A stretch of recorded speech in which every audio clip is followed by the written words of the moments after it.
Hello student, welcome to JS study. मैं जय कुमार आप सभी का स्वागत करता हूं। क्लास 11th के लिए इस वीडियो में हम लोग कॉम्प्लेक्स नंबर का डेफिनेशन और अलजेब्रा ऑफ कॉम्प्लेक्स नंबर पढ़ने वाले हैं। चूँकि लेक्चर सेकंड के बाद काफ़ी गैप हो चुका है लेक्चर 3 आने में, तो आज के बाद से हम कोशिश करेंगे कि आपको वीडियो कंटिन्यू मिलता रहे। तो चलिए स्टार्ट करते हैं। सबसे पहले कॉम्प्लेक्स नंबर का डेफिनेशन। कॉम्प्लेक्स नंबर का डेफिनेशन समझने से पहले कुछ टर्म है वो जान लेना ज़रूरी है, फिर हम उसके डेफिनेशन पे आएंगे कि कॉम्प्लेक्स नंबर क्या है, कॉम्प्लेक्स नंबर को हम पहचानेंगे कैसे, फिर कॉम्प्लेक्स नंबर का क्या क्या प्रॉपर्टीज, ये सारी चीज़ें सीखने वाले हैं इसी वीडियो में। तो चलिए पहले वो दो टर्म सीख लें हम। सबसे पहला टर्म है रियल नंबर,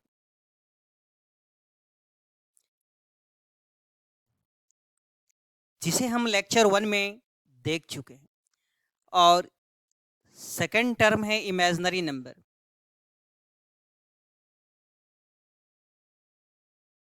इमेजिनरी नंबर जिसे हम लेक्चर सेकंड में देख चुके हैं। यहाँ पे हम सिर्फ फॉर्मल डेफिनेशन ही देखेंगे। अगर आप सोच रहे हैं कि ये डिटेल्स में चले हम कि रियल नंबर क्या है, इमेजिनरी नंबर का डिटेल्स चाहिए, अगर इमेजिनरी नंबर का डिटेल्स चाहिए तो आप लेक्चर सेकंड देखें, रियल नंबर का डिटेल्स चाहिए तो लेक्चर 1 देखें। अभी बस फॉर्मल डेफिनेशन कि हम पहचानेंगे कैसे। तो देखें, वह नंबर जिसमें आयोटा नहीं लगा हो, यानी आई नहीं लगा हो, वह नंबर जिसमें आई नहीं लगा हो वो रियल होगा। वह नंबर जिसमें आई लगा हो यानी आयोटा, आई फॉर आयोटा, उसे हम इमेजिनरी नंबर बोलेंगे। 3 आयोटा, 5/3 आयोटा, √5 आयोटा। ये बात समझ में आ गया। बस यहाँ पे सिर्फ फॉर्मल डेफिनेशन कि आपको पहचानने के लिए। तो रियल नंबर में आई नहीं होगा जबकि इमेजिनरी नंबर में आई होगा, ये तो पहचान सकते हैं। इमेजिनरी नंबर में एक बात और याद रखना है कि रूट के अंदर में कभी ऐसा भी हो सकता है कि रूट के अंदर में नेगेटिव मिले, तो रूट के अंदर में नेगेटिव रहे तो ये भी इमेजिनरी ही होगा। जैसे हम लोग इसके बारे लेक्चर सेकंड में पढ़ चुके हैं कि रूट के अंदर में नेगेटिव हो तो हम क्या करेंगे, रूट में से माइनस को हटा करके बाहर में आई लगा देंगे। जैसे -5 है तो यह भी इमेजिनरी नंबर है, माइनस हटा करके हम बाहर में आई लगा देंगे। तो बस इतना याद रखना है आपको कि रियल नंबर में आई नहीं होगा, इमेजिनरी नंबर में आई लगा होगा। तो ये बस पहचान लेना है। यहाँ पे करना क्या है, एक रियल नंबर ले लें, जैसे हम 2 ले लिए, और दूसरा इमेजिनरी नंबर आप कुछ भी ले सकते हैं। हम यहाँ से 3 आयोटा ले लिए, पुनः इस दोनों को ऐड कर दिए। रियल नंबर और इमेजिनरी नंबर को कंबाइंड करने से, मिलाने से जो नंबर बना वही नंबर कॉम्प्लेक्स नंबर है। कॉम्प्लेक्स नंबर बना, कॉम्प्लेक्स नंबर को हम जेड के द्वारा डिनोट करेंगे, जेड के द्वारा सूचित करेंगे। तो कॉम्प्लेक्स नंबर बना कैसे, दो नंबर से, दो नंबर को मिला करके एक रियल और दूसरा इमेजिनरी। ये बात समझ में आ गया होगा। कॉम्प्लेक्स नंबर, जब हम दो नंबर को, रियल और इमेजिनरी नंबर को कंबाइंड करेंगे, मिलाएंगे, तो वो जो नंबर बनेगा वही कॉम्प्लेक्स नंबर होगा, जिसे हम कैपिटल जेड के द्वारा डिनोट करेंगे, सूचित करेंगे। अब ऐसा है क्या, यहाँ पे ये समझने वाली बात है कि 2 है और यहाँ पे 3 है, तो ऐसा ज़रूरी नहीं है कि हमेशा 2 ही आएगा और हमेशा 3 आएगा। इस 2 के जगह पे कोई भी रियल नंबर, कोई भी वास्तविक संख्या, इस 3 के जगह पे कोई भी इमेजिनरी नंबर, कोई भी काल्पनिक संख्या आ सकता है। ठीक है, तो जैसे हम 2 के बदला में x ले लिए और 3 के बदला में y ले लिए। ये i आगे या पीछे कहीं भी लगा सकते हैं, तो हम लोग i को पहले लिख लिए, और चूंकि ये z है, इस 2 को x के द्वारा और 3 को y के द्वारा रिप्लेस कर दिए, हटा दिए। तो अब जो सबसे मेन डेफिनेशन इसका है कॉम्प्लेक्स नंबर का, सिर्फ ये याद रखना है कि वह नंबर जो x plus iota y form का हो, या सिंपल में कि z is equal to x plus iota y को हम कॉम्प्लेक्स नंबर कहेंगे। z बराबर x प्लस आयोटा वाई को हम कॉम्प्लेक्स नंबर कहेंगे। छोटा सा डेफिनेशन जिसे आप आसानी से याद कर सकते हैं कि z is equal to x plus iota y को हम कॉम्प्लेक्स नंबर बोलेंगे। z बराबर x प्लस आयोटा वाई को हम कॉम्प्लेक्स नंबर बोलेंगे जहां पर x और y दोनों रियल नंबर है। क्योंकि आप ऐसे समझे, हम x किसको माने, 2 को माने हैं, y किसको माने, 3 को माने हैं। हम x किसको माने हैं, 2 को, y किसको माने हैं, 3 को। तो ये दोनों नंबर क्या है, रियल नंबर है। तो बस यहाँ पे याद रख लेना है, ये डेफिनेशन तो अब याद हो जाएगा कि x प्लस आयोटा वाई को कॉम्प्लेक्स नंबर बोलेंगे जहां पर x y रियल नंबर है। तो चलिए देखिए डेफिनेशन क्या है इसका। A number of the form x plus iota y where x and y are real numbers is called a complex number। वैसा नंबर जो x plus iota y form का हो। क्या बोल रहे हैं, a number of the form x plus iota y, यानी वैसा नंबर जो x plus iota y form का हो। वेयर यानी जहां पर x और y रियल नंबर्स हो। वह नंबर जो x plus iota y form का हो जहां पर x और y रियल नंबर्स हो is called a complex number, उसे हम कॉम्प्लेक्स नंबर बोलेंगे। तो आप या तो ये याद कर ले या इससे भी आसान याद करना हो तो आप इस तरह से बोल सकते हैं कि z is equal to x plus iota y को हम कॉम्प्लेक्स नंबर बोलेंगे। क्या बोलेंगे, x प्लस आयोटा वाई को कॉम्प्लेक्स नंबर बोलेंगे जहां पर x और y दोनों कौन सा नंबर है, रियल नंबर्स है। x प्लस आयोटा वाई को कॉम्प्लेक्स नंबर बोलेंगे। कोई आपसे बोले कि बोलो कॉम्प्लेक्स नंबर का डेफिनेशन बोलो क्या होता है, तो क्या बोलना है कि x प्लस आयोटा वाई को कॉम्प्लेक्स नंबर बोलेंगे जहां पर x y रियल नंबर है यानी कि वास्तविक संख्या है। x प्लस आयोटा वाई को कॉम्प्लेक्स नंबर बोलेंगे जहां पर x y रियल नंबर है। तो आप आसानी से याद कर सकते हैं, ये कॉम्प्लेक्स नंबर दो नंबर को कंबाइंड करने से, मिलाने से बना है। एक रियल जो जस्ट आपको हम दिखाएं यहाँ पे देखें कि कॉम्प्लेक्स नंबर रियल और इमेजिनरी को कंबाइंड करने से, मिलाने से बना है। Real plus imaginary.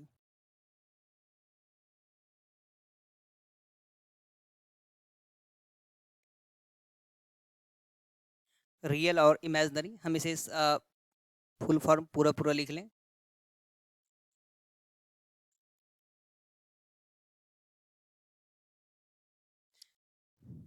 Real number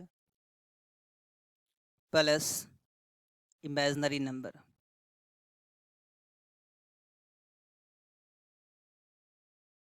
ये बात समझ में आ गया होगा कि कॉम्प्लेक्स नंबर रियल नंबर और इमेजिनरी नंबर को कंबाइंड करने से बना है।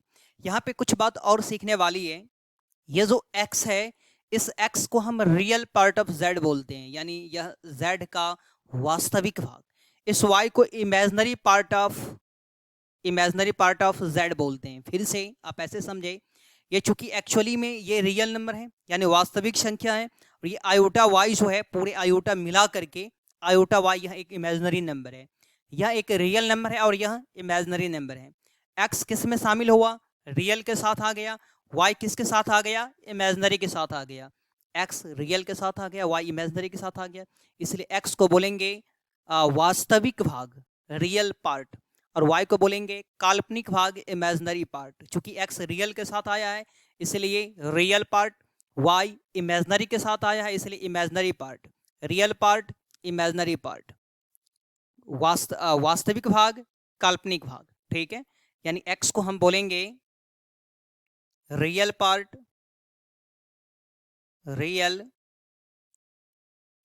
ऑफ z, और y को बोलेंगे हम imaginary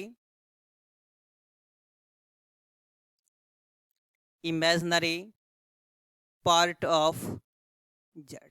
real part of z को इसे हिंदी में हम बोलेंगे z का वास्तविक भाग, इसे हम बोलेंगे z का काल्पनिक भाग। ये बात समझ में आ गया। तो रियल पार्ट ऑफ z को शॉर्ट में RZ के द्वारा लिखा जाता है और इमेजिनरी पार्ट ऑफ z को शॉर्ट में IMZ के द्वारा लिखा जाता है। रियल पार्ट ऑफ z को शॉर्ट में REZ, इसे हम पढ़ेंगे क्या, रियल पार्ट ऑफ z। इसे बोलेंगे imaginary part of z, z का वास्तविक भाग, z का काल्पनिक भाग। इस पे एक एग्जाम्पल देखें तो और समझ में आएगा। जैसे एक क्वेश्चन है कि z is equal to 4 plus 3 iota. तो हम आपसे क्वेश्चन कर रहे हैं कि बोलिए इस z का रियल पार्ट क्या होगा, इस z का इमेजिनरी पार्ट क्या होगा। जैसे हम यहाँ से आपसे क्वेश्चन कर रहे हैं कि बोलिए इसका रियल, इसमें रियल पार्ट क्या है। तो रियल पार्ट हम किसको बोलते हैं, x को। इसमें इमेजिनरी पार्ट किसको बोलेंगे, तो y को बोलेंगे। x रियल पार्ट है, इमेजिनरी पार्ट y है। तो यहाँ रियल पार्ट क्या हो जाएगा 4, इमेजिनरी पार्ट क्या हो जाएगा 3। i नहीं लेना है। क्यों नहीं i लेना है, तो देखें यहाँ पे हम x को क्या बोल रहे हैं, रियल पार्ट किसको बोल रहे हैं, x को। इमेजिनरी पार्ट किसको बोल रहे हैं, y को। क्या इसमें i लिए हैं, नहीं लिए हैं। तो ये बात समझ में आ गया होगा कि रियल पार्ट, ये रियल पार्ट 4, इमेजिनरी पार्ट 3। इतना टेक्निक समझ में आ गया होगा। इससे रिलेटेड हम कुछ क्वेश्चंस की आप पहचानेंगे कैसे, तो देखें कैसे पहचानेंगे कि ये कॉम्प्लेक्स नंबर है या कॉम्प्लेक्स नंबर नहीं है। तो चलिए देखिए, तो देखें is a complex number z is equal to 4 plus 3 iota. क्या यह कॉम्प्लेक्स नंबर है, क्या यह कॉम्प्लेक्स नंबर है, क्या यह कॉम्प्लेक्स नंबर है। तो वीडियो को रोक करके कुछ देर सोचिए, क्या ये कॉम्प्लेक्स नंबर है, क्या ये कॉम्प्लेक्स नंबर है, क्या यह कॉम्प्लेक्स नंबर है। तो हम लोग अभी जस्ट पढ़े हैं कि कॉम्प्लेक्स नंबर का डेफिनेशन क्या, तो वह नंबर जो x plus iota y form का हो, जो x प्लस आयोटा वाई जैसा हो, यानी जिसमें रियल पार्ट भी हो, यानी वास्तविक संख्या भी हो और काल्पनिक संख्या भी हो। कॉम्प्लेक्स नंबर में हम फिर से वह नंबर जो x plus iota y form का हो, जिसमें रियल और इमेजिनरी दोनों ही पार्ट हो। तो आप इसे बोल देंगे कि हाँ ये रियल इमेजिनरी दोनों है, तो ये कॉम्प्लेक्स नंबर है। क्या यह कॉम्प्लेक्स नंबर है, z इज इक्वल टू 4। तो अब आपके मन में क्वेश्चन उठेगा इसमें कि इसमें सिर्फ तो रियल पार्ट है, इसमें सिर्फ रियल पार्ट है, ये इमेजिनरी पार्ट तो है ही नहीं, तो ये कॉम्प्लेक्स नंबर नहीं होगा। ये आप सोचिएगा कि कॉम्प्लेक्स नंबर नहीं होगा। लेकिन रुकिए, पहले देखिए जितना भी नंबर है, हम कह रहे हैं कि आपसे अगर कोई क्वेश्चन पूछे और क्वेश्चन आप नहीं देखे हैं, क्वेश्चन जैसे मान लीजिए कि हम क्वेश्चन नहीं देखे और हमसे पूछ दे कि देखो ये क्वेश्चन कॉम्प्लेक्स नंबर है, तो आज के बाद हमेशा आंसर यस होना चाहिए। यानी जितना भी नंबर है वो हर एक नंबर कॉम्प्लेक्स नंबर है। आज तक जितना भी हम नंबर पढ़ते आए वो हर एक नंबर कॉम्प्लेक्स नंबर है। क्या ये 4 कॉम्प्लेक्स नंबर है, तो हाँ ये भी कॉम्प्लेक्स नंबर है। कैसे, तो 4 को हम 4 प्लस 0 आयोटा लिख सकते हैं, तो ये भी कॉम्प्लेक्स नंबर हो गया। क्या ये कॉम्प्लेक्स नंबर है, तो हाँ ये भी कॉम्प्लेक्स नंबर है, यस, क्योंकि हम इसे 3 आयोटा को 0 प्लस 3 आयोटा लिख सकते हैं। तो ये टेक्निक समझ में आ गया होगा। यानी जितना भी नंबर है वो हर एक नंबर कॉम्प्लेक्स नंबर होगा। तो चलिए अब कुछ स्पेशल टेक्निक देखें। ये जो टेक्निक सीखने वाले हैं ये स्पेशली आपको कंपटीशन वगैरह में ही यूज़ होगा। इसमें 12 से 11th में आपको इस टाइप पे क्वेश्चन नहीं के बराबर मिलेगा, एक आध क्वेश्चन मिल सकता है। ये सिर्फ अगर आप जेई का तैयारी कर रहे हो या एनडीए का तैयारी कर रहे हैं तो वहाँ पे कुछ क्वेश्चन इसी आ सकता है। तो देखें कॉम्प्लेक्स नंबर में किस कॉम्प्लेक्स नंबर को हम रियल बोलेंगे या प्योरली रियल बोलेंगे, किस कॉम्प्लेक्स नंबर को प्योरली इमेजिनरी बोलेंगे, इमेजिनरी का क्या कंडीशन होगा, ये सारी चीज़ अभी हम देखने वाले हैं कि रियल या प्योरली रियल का क्या कंडीशन है। यानी हिंदी कहेंगे तो शुद्ध वास्तविक, शुद्ध काल्पनिक, काल्पनिक, रियल या प्योरली रियल, प्योरली इमेजिनरी और इमेजिनरी का क्या क्या कंडीशन है ये हम लोग देख लेते हैं।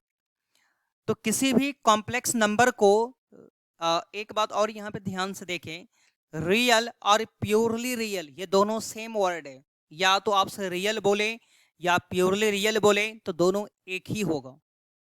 ये बात समझ में आ गया, वास्तविक या शुद्ध वास्तविक दोनों ही सब सेम होगा। तो किसी भी कॉम्प्लेक्स नंबर को प्योरली रियल, प्योरली रियल तब बोलेंगे जब उसका इमेजिनरी पार्ट 0 हो जाए, इमेजिनरी पार्ट 0 हो जाए, यानी कि y क्या हो जाए 0 हो जाए। जैसे आप एग्जाम्पल में समझा रहे हैं कि z is equal to x plus iota y है, ठीक है। और हम क्या बोले इसमें कि इमेजनरी पार्ट जीरो हो गया, इमेजनरी पार्ट यानी कि y जीरो हो गया। अगर y जीरो हो जाएगा, ये जीरो तो ये पूरा पार्ट जीरो हो जाएगा, तो सिर्फ क्या बचेगा, x बचेगा। तो देखिए ये रियल है या नहीं, इसे हम या तो रियल बोलेंगे या प्योर रियल बोलेंगे। तो रियल किसे बोलते हैं, जिसमें आई नहीं लगा हो, तो यह रियल हो गया, या इसे हम प्योर रियल कह सकते हैं। तो ये टेक्निक आपको समझ में आ गया होगा। तो किसी भी कॉम्प्लेक्स नंबर को या तो रियल बनाना हो या प्योर रियल बनाना हो, 2015 में जेई मेन में यहाँ से क्वेश्चन पूछा गया था। तो ये टॉपिक को थोड़ा ध्यान रखें, अब कंपटीशन वगैरह का तैयारी कर रहे हैं तो उसमें ये आने वाला है, इसलिए याद कर ले। हम क्या बोल रहे हैं कि किसी भी कॉम्प्लेक्स नंबर को रियल या प्योर रियल बनाना हो तो इमेजनरी पार्ट को जीरो करना पड़ेगा, डेट इज वाई को जीरो करना पड़ेगा। इमेजनरी पार्ट बोले तो वाई को जीरो करना पड़ेगा। ये टेक्निक समझ में आ गया होगा। तो अब देखें प्योरली इमेजनरी और इमेजनरी दो अलग अलग वर्ड है। प्योरली इमेजनरी अलग है और इमेजनरी अलग है। यहाँ पे क्या होता है, रियल और प्योर रियल ये दोनों सेम सिचुएशन है, लेकिन यहाँ पे सिचुएशन अलग अलग है। तो किसी भी कॉम्प्लेक्स नंबर को प्योर इमेजनरी शुद्ध काल्पनिक बनाना हो तो आपको क्या करना पड़ेगा, रियल पार्ट को जीरो करना होगा। रियल पार्ट किसे बोलते हैं हम, एक्स को बोलते हैं। तो एक्स को जीरो करना होगा। अगर ये आपको लिखना हो तो लिख लीजिएगा, हम इसे हटा देते हैं।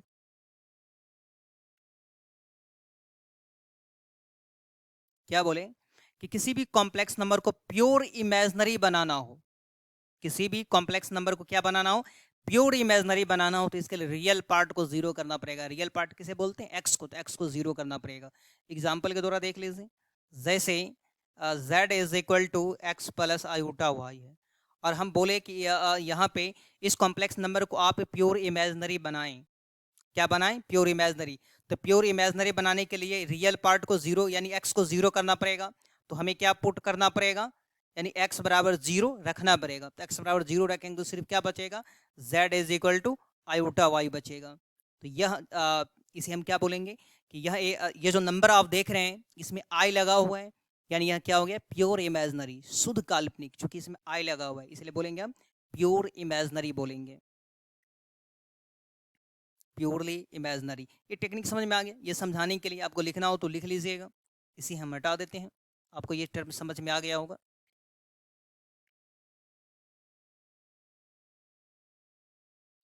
ये इमेजनरी इस इमेजनरी का क्या कंडीशन है, तो इमेजनरी का कंडीशन है, इमेजनरी का कंडीशन है कि इमेजनरी पार्ट जीरो नहीं होना चाहिए, इमेजनरी पार्ट जीरो नहीं होना चाहिए। फिर से आप दोबारा समझें, किसी भी कॉम्प्लेक्स नंबर को या तो रियल या प्योर रियल बनाना हो तो इमेजनरी पार्ट को जीरो करना होगा, यानी y को जीरो करना होगा। प्योर इमेजनरी बनाना हो तो x को जीरो करना होगा, और इमेजनरी बनाना हो तो ये याद रखना है कि y वाला टर्म जीरो नहीं होना चाहिए, y वाला टर्म जीरो नहीं होना चाहिए। कुछ एग्जाम्पल लिख देते हैं यहाँ पे, जैसे प्योर रियल का तो z इज इक्वल टू 4, ये प्योर रियल है। इसका z is equal to 4 iota, ये प्योर इमेजनरी है। यहाँ पे z is equal to 4 plus 4 iota, ये बात समझ में आ गया। तो देखिए इसमें y वाला यानी यह जो है प्योर रियल है क्योंकि इसमें i नहीं लगा हुआ है, ये प्योर इमेजनरी है क्योंकि इसमें रियल पार्ट नहीं है, और इसे हम क्या बोलेंगे, इमेजनरी। ये टेक्निक समझ में आ गया होगा। इससे 11th में क्वेश्चन बहुत कम आएगा। तो देखें आप अगला टॉपिक। हाँ, यहाँ पे कुछ बात जो नोट करके आप रख सकते हैं, ये नोट करके रख सकते हैं कि जीरो एक ऐसा नंबर है जो प्योरली रियल और प्योरली इमेजनरी दोनों होगा। नोट करके हम रख सकते हैं कि zero is both purely real and purely imaginary, purely real and purely imaginary numbers. Zero एक ऐसा कॉम्प्लेक्स नंबर है, जीरो एक ऐसा कॉम्प्लेक्स नंबर है जो प्योर रियल यानी शुद्ध वास्तविक और शुद्ध काल्पनिक दोनों है। ये टेक्निक याद रहेगा। ये बोलिएगा कैसे, ये समझा दें तो देखिए, इसे आपको हम समझा भी देते हैं। जैसे z इज इक्वल टू 0 है, तो 0 का आप 0 आयोटा भी लिख सकते हैं। 0 को क्या लिख सकते हैं, इस 0 को 0 में अगर हम आयोटा लगा देंगे तो कोई फर्क नहीं पड़ेगा, यानी 0 में हम आयोटा हम ये कहना चाह रहे हैं कि 0 या 0 आयोटा दोनों सेम है, क्योंकि 0 को i से मल्टीप्लाई करेंगे तो फिर से 0 ही हो जाएगा, तो 0 को हम 0 आयोटा लिख सकते हैं। तो ये क्या हो गया, प्योर रियल, क्योंकि इसमें आई नहीं लगा हुआ इसलिए रियल हो गया, इसमें आई लगा हुआ इसलिए इमेजनरी, प्योरली इमेजनरी। तो 0 एक ऐसा कॉम्प्लेक्स नंबर है जो प्योर रियल और प्योर इमेजनरी दोनों है। अब हम लोग इक्वलिटी ऑफ कॉम्प्लेक्स नंबर को देखते हैं कि दो कॉम्प्लेक्स नंबर इक्वल कब होगा। Equality of two complex number, दो कॉम्प्लेक्स नंबर इक्वल कब होगा, इसकी कंडीशन को देख लेते हैं। जैसे पहला कॉम्प्लेक्स नंबर है a प्लस आयोटा b और दूसरा कॉम्प्लेक्स नंबर है c प्लस आयोटा d। ये first complex number a plus iota b और सेकंड कॉम्प्लेक्स नंबर है c प्लस आयोटा d।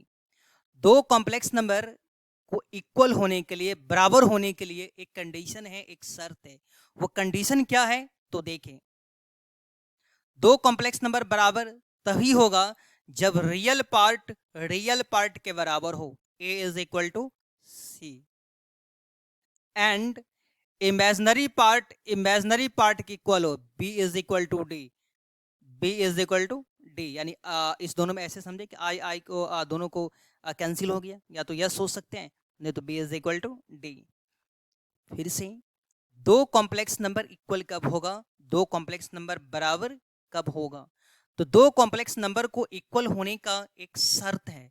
दो कॉम्प्लेक्स नंबर को इक्वल होने का एक शर्त है। क्या शर्त है कि रियल को रियल के बराबर होना पड़ेगा, यानी a is equal to c, और इमेजनरी को इमेजनरी की इक्वल होना पड़ेगा, b is equal to d।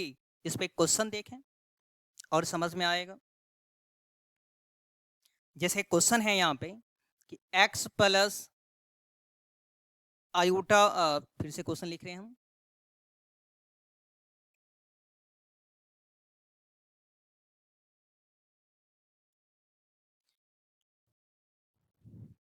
कि x प्लस वाई, फिर है x minus y into iota is equal to 10 plus 4 iota. Find x and y, x और y का वैल्यू निकालें। इस क्वेश्चन में क्या है कि दो कॉम्प्लेक्स नंबर है, ये फर्स्ट कॉम्प्लेक्स नंबर और ये सेकंड कॉम्प्लेक्स नंबर। इसे हम सॉल्व कैसे करेंगे तो देखें। सबसे पहले आप इस कॉम्प्लेक्स नंबर को लिख लें यहाँ पे, तो x plus y, x minus y into iota is equal to 10 plus 4 iota. देखिए दो कॉम्प्लेक्स नंबर है और दोनों कॉम्प्लेक्स नंबर इक्वल है। ये फर्स्ट कॉम्प्लेक्स नंबर और ये सेकंड कॉम्प्लेक्स नंबर, और दोनों कॉम्प्लेक्स नंबर इक्वल है। तो इक्वल होने का एक शर्त है, एक कंडीशन है। क्या कंडीशन है कि रियल को रियल के बराबर होना पड़ेगा। रियल बोले तो बिना आई वाले को बिना आई वाले के बराबर। यहाँ पर देखे a is equal to c, b is equal to d, यानी बिना आई वाले को बिना आई वाले के बराबर, आयोटा वाले को आयोटा वाले के बराबर, रियल को रियल के बराबर, इमेजनरी को इमेजनरी के बराबर। या हिंदी में याद रख सकते हैं, बिना आई वाले को बिना आई वाले के बराबर, आयोटा वाले को आयोटा वाले के बराबर। तो ये बात समझ में आ गया। तो यहाँ पर ये रियल है और ये वाला पार्ट क्या इमेजनरी है। तो दो कॉम्प्लेक्स नंबर बराबर कब होगा, जब रियल वाले के बराबर होगा और इमेजनरी वाला के बराबर होगा। हम यहाँ पर लैंग्वेज क्या लिखेंगे, इक्वेटिंग वी गेट, तुलना करने पर हमें प्राप्त होगा। तो तुलना कैसे करेंगे, इक्वेटिंग कैसे करेंगे, तो रियल वाले को यानी बिना आई वाले को बिना आई वाले के साथ, तो x plus y is equal to 10, x plus y is equal to 10, और आयोटा वाले को आयोटा वाले के बराबर, यानी x minus y is equal to 4, x minus y is equal to 4। क्या बोले, रियल वाले को रियल वाले के बराबर, इमेजनरी को इमेजनरी के बराबर। इस दोनों क्वेश्चन को आप सॉल्व कर लेंगे, क्लास 10th में आप पढ़े होंगे इस पे। और हम लोग जब बुक में जाएंगे तो काफ़ी क्वेश्चन मिलने वाला है, तो वहाँ पर देखेंगे। इसका कुछ टेक्निक है, उस टेक्निक को भी हम सीख लें। जैसे स्पेशल नोट में हम ये समझा रहे हैं आपको कि दो कॉम्प्लेक्स नंबर हैं। जैसे मान लें कि एक है 4 + 5 आयोटा और दूसरा है 3 + 4 आयोटा, और आपसे पूछे कि बोलो इस 4 + 5 आयोटा और 3 + 4 आयोटा में सबसे बड़ा कॉम्प्लेक्स नंबर कौन सा है? इस दोनों में सबसे बड़ा कॉम्प्लेक्स नंबर कौन सा है? तो हम यहाँ पे ये जवाब देंगे। जैसे आप ऐसे समझ सकते हैं, जैसे आपसे बोला जाए, यहाँ पे इंक ले रहे हैं पहले, देखिए जैसे आपसे बोला जाए दो गॉड का नाम हम ले रहे हैं, एक गॉड राम और गॉड कृष्ण, और आपसे क्वेश्चन किया गया कि बोलिए इन दोनों गॉड में से, इन दोनों भगवान में से सबसे बड़ा कौन सा है? तो भाई हम कंपेयर नहीं कर सकते हैं। हम ये नहीं कहेंगे कि ये छोटा है और ये बड़ा है, चाहे ये बड़ा है या छोटा है। समझ में आ गया? हम सिर्फ यहाँ पे क्या करते, कल्पना करते। ये जो नंबर है एक काल्पनिक संख्या है, सिर्फ हम इसका क्या करते, कल्पना करते हैं। काल्पनिक संख्या, कॉम्प्लेक्स नंबर या एक काल्पनिक संख्या जिस सिर्फ हम कल्पना करते हैं इसमें।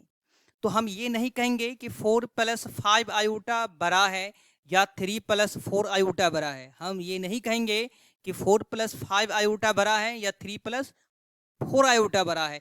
यानी कॉम्प्लेक्स नंबर में कंपेयर नहीं किया जाता है। ये टेक्निक याद रखना है, इसे हम हटा देते हैं। तो नोट करके ये जो छोटी सी बात है कंपटीशन से में आ चुका है। जैसे दो कॉम्प्लेक्स नंबर है a + आयोटा b, फार्मूला बना के लिख दें। और ये दूसरा है c + आयोटा d, इस दोनों में कौन सा बड़ा है ना? तो हम क्या बोलेंगे, a + आयोटा b या c + आयोटा d में ना तो a + आयोटा b बड़ा है और ना c + आयोटा d बड़ा है। हम दोनों में कंपेयर नहीं कर सकते हैं। अब अगला टॉपिक हमें देखना है अलजेब्रा ऑफ कॉम्प्लेक्स नंबर। चूँकि वीडियो काफ़ी लंबा हो चुका है, अप्रॉक्स में 27 मिनट हो चुका है, तो ये जो टॉपिक है अलजेब्रा ऑफ कॉम्प्लेक्स नंबर्स, इसे हम नेक्स्ट वाले वीडियो में देखेंगे। अब आपको 11th का वीडियो रेगुलर ही मिलने वाला है, इसीलिए अगर आप न्यू हैं तो चैनल को सब्सक्राइब ज़रूर करें। Thank you for watching.